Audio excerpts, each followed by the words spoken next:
नमस्कार साथियों, स्वागत है आप सभी का हमारी कोरोना क्लासेस यूट्यूब चैनल पर। दोस्तों, आज आपके लिए वीएसटीसी फर्स्ट ईयर का जो आपका पेपर है हिंदी भाषा शिक्षण एवं प्रवीणता, तो उसकी आपकी चौथे नंबर की यूनिट है पढ़ना सीखना। यानी आज हम पढ़ने की जो अभिव्यक्ति है, जो अपना पठन कौशल है, उसके बारे में इम्पोर्टेंट प्रश्न पढ़ेंगे। तो इस यूनिट से आप लोग कौन कौन से प्रश्न आपको पढ़ के जाने हैं, उससे पहले आप लोग हमारे टेलीग्राम चैनल को ज्वाइन कर लीजिए, ठीक है ना। और एप्लीकेशन पर जो आपको 20 मॉडल पेपर दिए जा रहे हैं, उनको भी आप लोग पढ़ सकते हैं, ज्वाइन कीजिए। आप लोग पेड कोर्स है वो थोड़ा सा। अब आते हैं हम, हमारा प्रश्न है वाचन वह प्रक्रिया है, यानी वाचन वह क्रिया है जिसमें प्रत्येक ध्वनि व अर्थ साथ साथ चलते हैं। वाचन की यह परिभाषा किसके द्वारा दी गई थी? तो डॉक्टर पांडे ने दी थी ये परिभाषा, तो आपको याद करना है।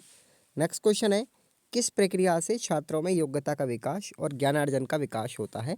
तो वो है हमारा गहन अध्ययन। ठीक है, ऑप्शन हो गया आपका बी राइट। अगला प्रश्न है आपके लिए, देखेंगे मौन पठन में मानसिक क्रिया का सबसे प्रमुख पक्ष कौन सा है? तो वो होगा आपका एकाग्रता। ओके, नेक्स्ट है बच्चों की पत्रिका कौन सी है? बच्चों की पत्रिका कौन सी है भैया? बाल हंस है। अब हम एक प्रश्न और आगे पढ़ेंगे कि बच्चों की प्रमुख पत्रिकाएं कौन कौन सी निकलती हैं, ठीक है ना, उसके बारे में भी जिक्र करेंगे।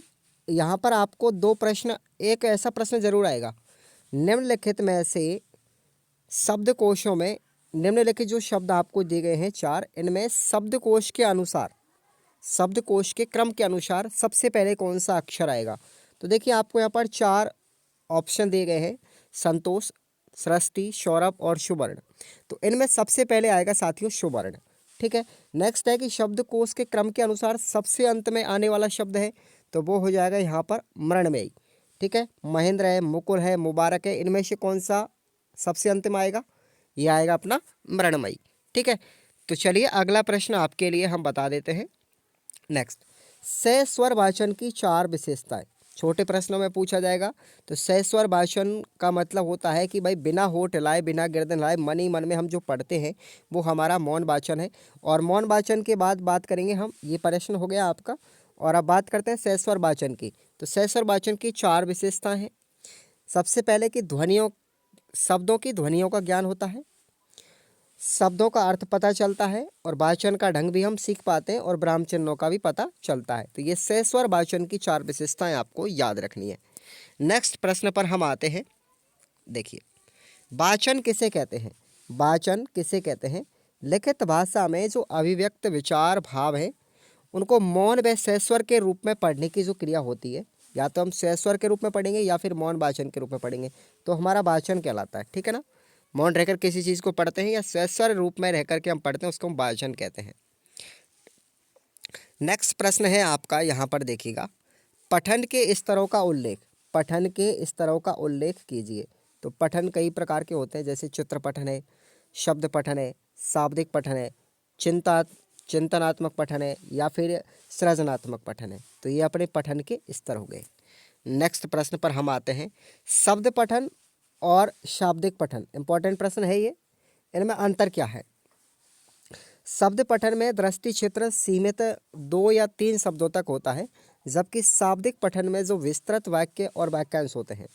शब्द पठन में गर्दन हाथ क्रियाशील होते हैं, परंतु शाब्दिक पठन में ऐसा नहीं होता है। ठीक है भाई, तो ये आपको याद रख लेना है। सस्वर वाचन की हमने ऊपर विशेषताएं पढ़ ही ली, तो वो आप लोग देख ही सकते हैं। तो यहाँ पर भी ये क्वेश्चन दिया गया है, कोई कोई प्रश्न तो कई बार हो जाता है रिपीट। एक प्रश्न आपको याद रखना कि बच्चे काम पर जा रहे हैं, इस कविता के कवि कौन है? भाई कविता के कवि हैं राजेश जोशी। अच्छा प्रश्न है ये। अगला प्रश्न अपना आता है, बटाऊ के गीत, बटाऊ के गीत राजस्थानी चर्चित कवि कौन से हैं? तो बटाऊ के गीत जो हमारी कविता है, किसके द्वारा लिखी गई है? कन्हैयालाल सेठिया के द्वारा लिखी गई है। इनके द्वारा बहुत सारी कविताएं लिखी गई थी, जैसे धरती धुरारी। ठीक है ना, तो ये भी इसी की है। अब आपको याद रखना है कि हमारे राजस्थान जो प्रदेश है, उसके कितने किले हैं जिनको विश्व विरासत सूची में शामिल किया गया है? तो मैं आपको बता दूं, राजस्थान के ऐसे 6 किले हैं जिनको विश्व विरासत सूची में शामिल किया गया है, और इसकी ट्रिक भी मैं आपको बता रहा हूँ। ठीक है, जैसे आम, चीकू, गाजर। देखो भाई, आम, चीकू और गाजर क्या बन गया? आम, चीकू, गाजर। आम से बन गया आमेर, च से बन गया अपना चित्तौड़गढ़, कू से बन गया कुंभलगढ़, गा से गागरोन, जा से जैसलमेर और रह से रणथंभौर। तो भैया यहाँ पर आपको 6 के 6 याद हो गए। आम, चीकू, गाजर, ठीक है ना, आमेर, चित्तौड़गढ़, कुंभलगढ़, गागरोन, जैसलमेर और रणथंभौर। तो ये अपने हो गए अपने 6 किले जिनको विश्व विरासत सूची में यूनेस्को के द्वारा शामिल किया गया है। राजस्थान के जो किले हैं साथियों, इनको विश्व विरासत सूची में जो दर्जा दिया गया था वो दिया गया था किसके द्वारा, कहाँ पर दिया गया था, तो वो कंबोडिया नगर के नाम पे में एक वर्ल्ड हेरिटेज कमेटी थी, उसने इनको विश्व विरासत सूची में नाम भी दिया गया। ओके, अगला प्रश्न है अपना, संगला, साके और गीत गला में कौन सा अलंकार है, तो इसमें हो गया अपना अनुप्रास अलंकार। अब हिंदी है तो अलंकार भी आपसे शायद पूछा जा सकता है। अगला प्रश्न है, इस यूनिट मैंने अगली इससे पहले वाले यूनिट में जिक्र किया था कि हिंदी साहित्य अकादमी कहाँ पर स्थित है। सबसे पहले आपको याद रखना कि हिंदी साहित्य अकादमी है वो हमारी उदयपुर में है, और इससे एक पत्रिका भी निकलती है जिसका नाम है मधुमती। क्या नाम है, मधुमती, याद रखना इसको। उसके बाद बच्चों के लिए जो पत्रिका प्रकाशित होती हैं उनके नाम भी आपको याद रखना है, जैसे बालहंस, चंपक, पराग, चाचा चौधरी। तो ये 4 पत्रिका हैं जो बच्चों के लिए निकलती हैं, ठीक है ना। आगे प्रश्न हमारा आता है अगला, देखिए, पठन से आपका क्या आस है, पठन की परिभाषा में पठन से बनने वाले बिंबों को स्पष्ट कीजिए। तो सबसे पहले हमको पठन का अर्थ याद होना चाहिए।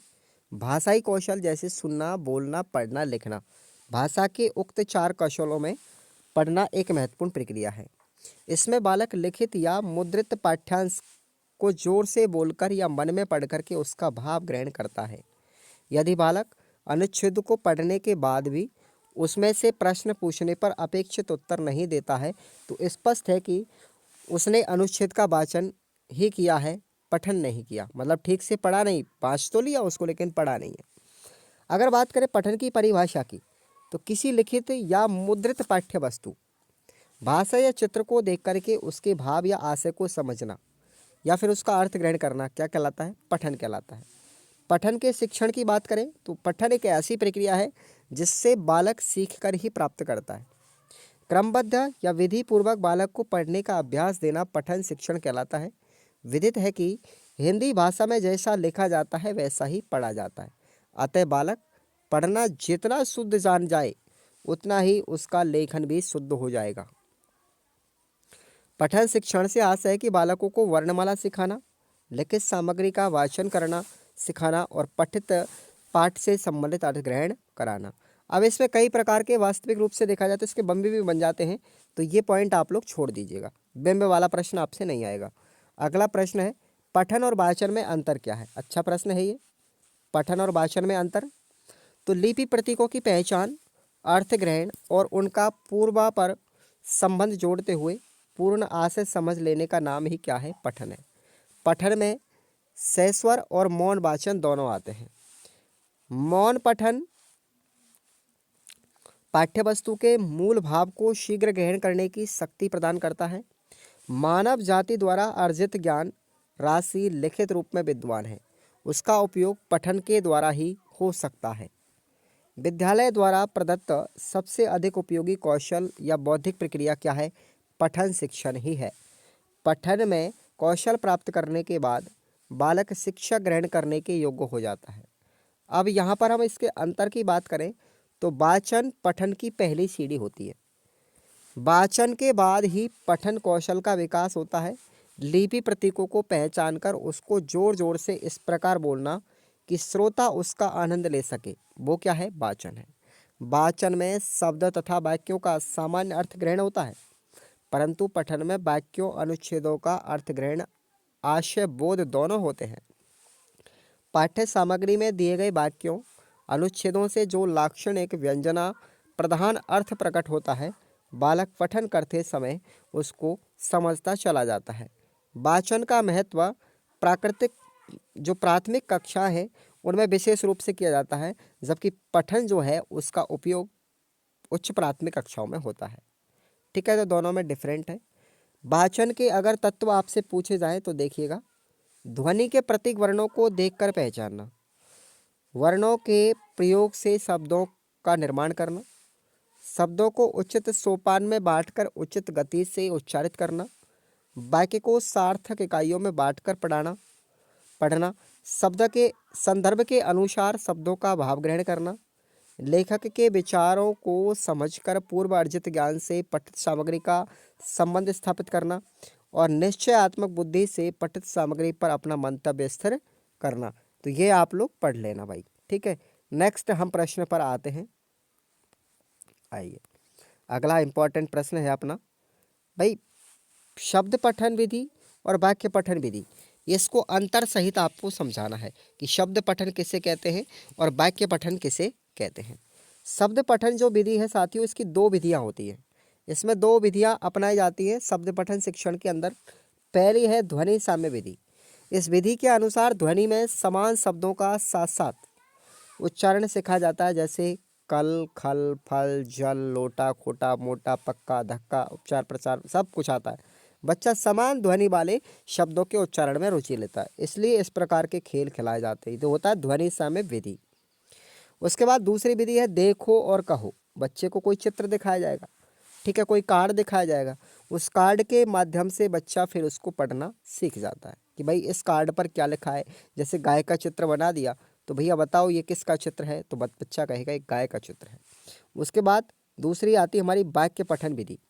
तो वाक्य पठन विधि होती क्या है, इस विधि के अनुसार बच्चे को प्रारंभ से ही छोटे छोटे वाक्य पढ़ने के लिए दिए जाते हैं। धीरे धीरे वाक्यों की लंबाई बढ़ाई जाती है और साथ ही प्रारंभ में बिना मात्रा वाले शब्दों का वाक्य भी दिया जाता है। फिर उसके बाद मात्रा वाले शब्दों के वाक्य मिलते हैं, फिर संयुक्त अक्षर वाले शब्दों के वाक्य मिलते हैं। तो धीरे धीरे ऐसे ही बच्चे को एक एकाक्षरी धीरे धीरे बड़े शब्द दिए जाते हैं, ठीक है ना। फिर दो तीन वाक्य, तीन तीन चार चार अक्षर के शब्द दिए जाते हैं। यह विधि सार्थक है और व्यावहारिक भी है। अर्थपूर्ण वाक्य होने के कारण शब्द भी अर्थपूर्ण हो जाते हैं।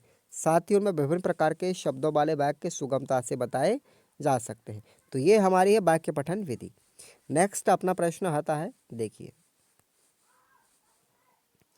अगले प्रश्न पर आते हैं। पठन कौशल के विकास के लिए एक शिक्षक को किन किन बिंदुओं पर ध्यान देना आवश्यक होता है। तो सबसे पहला बिंदु है विद्यार्थी को आत्मविश्वास के साथ निसंकोच पढ़ने का अवसर दिया जाए। इसके लिए अनुकरण वाचन, मौन पठन, कविता पाठ, कहानी पठन आदि का सहयोग लिया जाए। प्रसंग एवं अवसर अनुकूल स्वर में ओजस्विता और माधुर्यता का समावेश होना चाहिए। शुद्ध व स्पष्ट उच्चारण पर विशेष ध्यान दिया जाए। उचित यति, गति, विराम चिन्ह को ध्यान में रखकर पठन किया जाए, ठीक है। भाव अभिव्यक्ति की स्पष्टता, उचित मुद्रा व भाव भंगिमा के साथ पठन होना चाहिए। संदर्भ पुस्तकों को पढ़ते रहने का अभ्यास व पठन शब्दों के अर्थ हेतु शब्दकोश का उपयोग करना चाहिए। तो ये आपको याद रखना है। नेक्स्ट है अपना प्रश्न, देखिए आगे आते हैं हम। पठन क्रिया के घटक कौन कौन से हैं, ठीक है भाई। पठन क्रिया के घटक कौन कौन से हैं। तो पहला घटक है दृष्टि पटल का विस्तार। प्रारंभ में बालक की दृष्टि वर्ण तक सीमित रहती है। बालक एक वर्ण से दूसरे वर्ण को देखता हुआ पढ़ता है। धीरे धीरे अभ्यास करते रहने पर बालक की दृष्टि क्षेत्र का विस्तार शब्द तक पहुंच जाता है। शब्द पठन के बाद दृष्टि विस्तार होता है। जिस बालक की दृष्टि वाक्य वाक्यांश तक सीमित हो जाती है, दृष्टि पटल क्षेत्र उतना ही विस्तृत होगा, बालक की पठन गति उतनी ही तीव्र हो जाती है। दूसरा है शब्द बिंब से अर्थ ग्रहण करने की अनुमान मूलक योग्यता। पठन क्रिया के दूसरे घटक में यह है कि बालक शब्द बिंब के साथ साथ अर्थ बिंब को भी ग्रहण करता चला जाता है। जैसे गाय, गधा, पहाड़ शब्दों को पढ़ते ही उसके मस्तिष्क में इनका काल्पनिक चित्र उभर आता है। यह तो पठन की आरंभिक क्रिया है। आगे चिंतनात्मक पठन में आदमी गधा है, यह वाक्य पढ़ते ही आदमी को मूर्ख समझना, उसका लाक्षणिक अर्थ भी ग्रहण करना भी इस घटक के अंतर्गत सीख जाता है, ठीक है ना। मतलब उपमा दी जाती व्यक्ति को गधे की, तो उसका अर्थ भी समझ सकता है विद्यार्थी। उसके बाद है तीव्र गति। यह घटक तीसरे नंबर का, गतिपूर्वक पठन करना। कई बालक अटक अटक कर पठन करते हैं। कई बार एक वर्ण की बार बार आवृत्ति होती है और कई बार पूर्व शब्द की आवृत्ति करते करते पठन भी किया जाता है। तो यह पठन कैसा है, दोषपूर्ण है। बालक का पठन इस प्रकार का हो कि पढ़ते समय उसे अर्थ ग्रहण हो जाए। चौथे नंबर का घटक है अर्थ ग्रहण की विविध योग्यताओं पर अधिकार पाना। भाषा में केवल शब्दकोशीय एक अर्थ ही नहीं होता, प्रसंग, घटना, परिस्थिति, देशकाल के आधार पर एक ही शब्द के अनेक अर्थ बन जाते हैं। बालक शब्द का वांछित सही अर्थ ग्रहण करे, यह पठन क्रिया का भी एक घटक है। पाँचवें नंबर का घटक आता है हमारा तत्काल निर्णय और निष्कर्ष की क्षमता। इस पठन क्रिया में अर्थ ग्रहण तत्काल होना चाहिए, इसमें दुविधा की स्थिति नहीं होनी चाहिए। सही तर्कसम्मत लेखक द्वारा वांछित अर्थ ग्रहण कर लेना, यह पठन क्रिया का अंतिम घटक है। तो हमारे को 5 मैंने आपको घटक बताए हैं पठन क्रिया के, जिसको आपको याद करना है। अगले प्रश्न पर हम आएंगे यहाँ पर, तो शायद अपने निबंधात्मक प्रश्न आने लग जाएंगे इसके बाद, तो ठीक है ना। हाँ, एक प्रश्न और है अंतिम कि पढ़ने के मूल्यांकन के संकेत।